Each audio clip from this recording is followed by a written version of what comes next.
Ovaj svet u zlu leži, tako Gospod rekao je, baš je malo dobrih ljudi, a loših mnogo je, koji smišljaju laži, razne prevare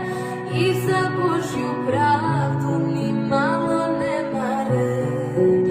Izbavi me od klevete ljudi pakosnih, Bogo majko, ti si radost svih žalosnih, ti znaš dela moja, ti mi dušu poznaješ, usrdno te molim da mi pomogneš, usrdno te molim da mi pomogneš. Mnogi loše govore o mojim delima, ali ti si moja nada jedina, samo ti meni možeš